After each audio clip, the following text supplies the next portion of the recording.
Our next guest is a spokesman, don't look at me, for Republicans overseas. Erol Morkoc, welcome to Talk Drive. How are you? Doing well. Thank you for having me. Really good to have you on. So we were just talking to Kinsey Schofield, touching him on quickly Donald Trump. 100 days. I was saying, I make no apology for this. I'm sure there's an awful lot about Donald Trump that is annoying to a certain section of America. But right now in the United Kingdom, we have a man who's about as committed as, I don't know. It is, to me anyway, fascinating that somebody can be elected by telling the American people what he's going to do and then shock, bleed and horror, Errol, actually goes and does it. I think that's brilliant. I mean, I gave the numbers about the southern border, 383,000 in the 3 months of January, February, March last year. This 3 months this year, 8,000. That tells me the man, love him or loathe him, is doing exactly what he said he was going to do, right? Oh, absolutely. And that's been something that I've run into comically during the first 100 days with people who voted for Trump.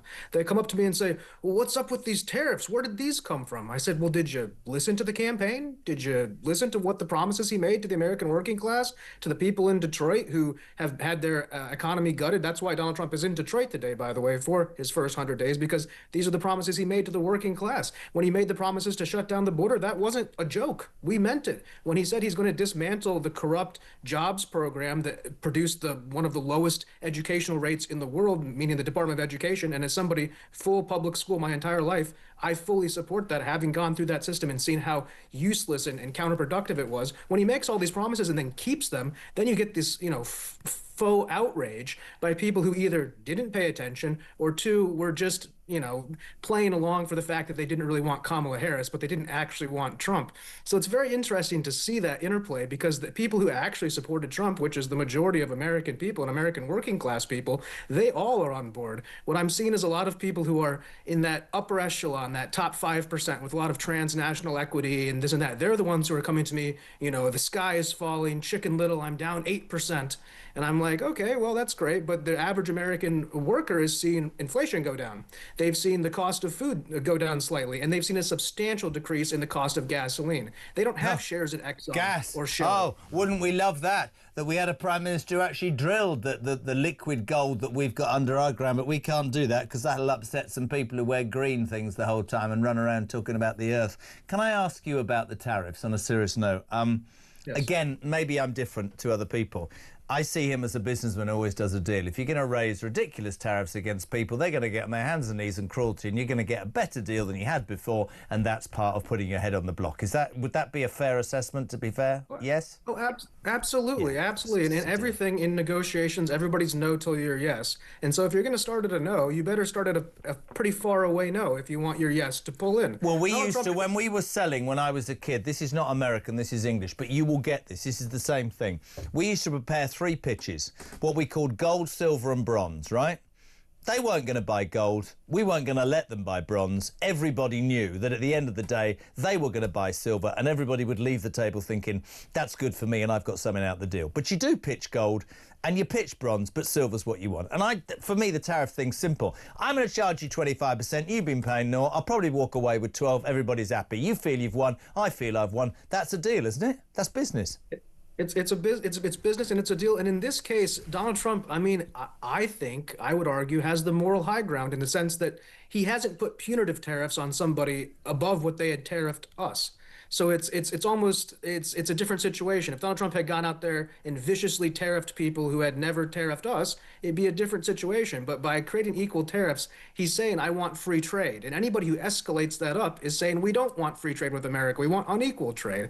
And Donald Trump's not going to let that happen. The American, Rust Belt has been gutted. And then there's this sort of trope that we're trying to bring, like, slave labor teddy bear factories back to America. Absolutely not. We're trying to onshore the means of production for high quality future factories that are even going to be more automated and whatnot, but that's going to be a taxable base inside the U.S. Things like pharmaceuticals. You just saw Roush in Switzerland committed to $50 billion of building manufacturing inside the U.S. because we have a national security threat that we get much of our medicines from abroad.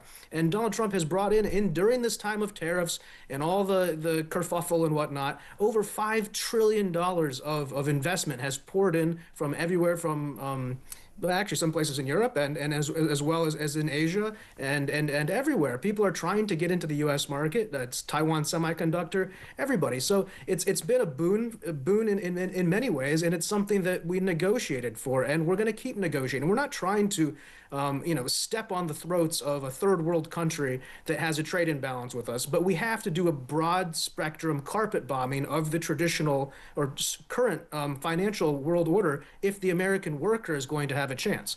Keep in mind, listen, couldn't agree more. Wish I had more time with you. Just very quickly, your 51st state, Canada, had an election yesterday. Mark Carney, whatever, he used to run our bank. I don't quite know how we had a Canadian running the British Bank of England, but there you go. Trump will never break us. That's what swept him to victory. When Justin Trudeau was the leader of the Liberals in Canada, he was a minus 25%. This man's turned it round. He says he's going to take the Donald on. Very quickly, what did you make of that? I have to say, an incredible achievement for a political party that has 0.5 growth over the last 10 years, somehow has convinced everybody in their country, mainly the older generation, that Donald Trump is the existential threat and they're going to fight us. Meanwhile, we buy 30% of their GDP. They buy 1.5% of our GDP. Everybody who can do math will know how this will go. It's probably not a good thing for Canada to have elected him, but, it's a sovereign country for now, and they can do what they want. For now? God, you want Greenland, Canada. I'll tell you something that'll cause certain people in this building to whoa. This country is so on its backside. In England, we say us. I think we should become America's 51st state. I think that the United Kingdom needs to get with America very quickly. Listen, great, Erol, to have you on. Thank you so much indeed.